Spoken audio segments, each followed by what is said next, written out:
Hello, এতক্ষণ কই ছিলি? বাসায়। রাতে খাইছেন? হাজি খাইছো? হ্যাঁ। শরীর ঠিক আছে? আছে। কেন? এমনিতেই। আচ্ছা, কেমন আছো? কিছু বলতে চাই, শুধু শুনবেন, উত্তর দেওয়ার দরকার নাই, ঠিক আছে? কিছু হয়েছে? আর তুই আপনি করে বলতেছো কেন? আমি এই সম্পর্কটা এখানেই শেষ করতে চাইতেছি। আর হ্যাঁ আপু, আপনার সাথে অনেক অন্যায় করছি, পারলে মাফ করে দিয়েন। আমি জানি আপনি আমাকে মাফ করতে পারবেন না, কিন্তু কি আর করার, একটু কষ্ট হলে মাফ করে দিয়েন।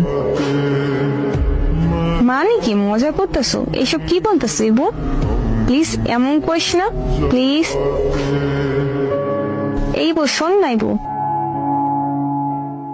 আমি কিছু বলতে বারণ করছিলাম, কিছু শুনতে চাই না আমি। প্লিজ তোর পায়ে পড়ি, প্লিজ এমন করিস না। আমি কি করছি বল? আমি কি করছি ইবু? ভালো লাগে না এই ধরনের কথা। ব্রেকআপ বলছেন, মানে ব্রেকআপ। প্লিজ মরে যাবো, এমন করিস না। মরে গেলে আমার কি? এমন কথা বলা বন্ধ করেন, ব্লক করে দিব কিন্তু। প্লিজ তোর পায়ে পড়ে ছাইড়ে যাস না। তুই তো বলছিলি কখনো ছাইড়ে যাবি না, তাহলে এমন করতেছ কেন? তো সবশেষে আপনাদের কাছে একটা প্রশ্ন থাকতেই পারে, আসল কাহিনীটা কি, কি কারণে ব্রেকআপটা হইল? যারা এই পুরো ভিডিওর 6টা পার্ট দেখছেন তারাই হয়তো বা এই প্রশ্নটা করবেন, বা তাদের মনের ভিতর প্রশ্নটা আছে। আসলে মেয়েটা ছেলেটার থেকে একটু বড় ছিল, আর ছেলেটার বন্ধুরা মেয়েটাকে দেখার পরে অনেক রকম টিস করত।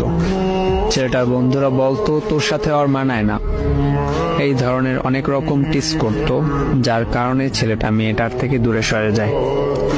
তো ভাই আর বোনেরা যারা সম্পর্কে জড়াবেন, আগে সবকিছু দেখে নেবেন, বড় ছোট, মানায় বা না মানায়, এই সব দিকগুলো দেখে তারপর সম্পর্কে জড়াবেন। সম্পর্কে জড়ানোর পর বন্ধুদের কথায় বা আত্মীয় স্বজন বা অন্য কারো কথায় কোনো সম্পর্ক ভাঙবেন না।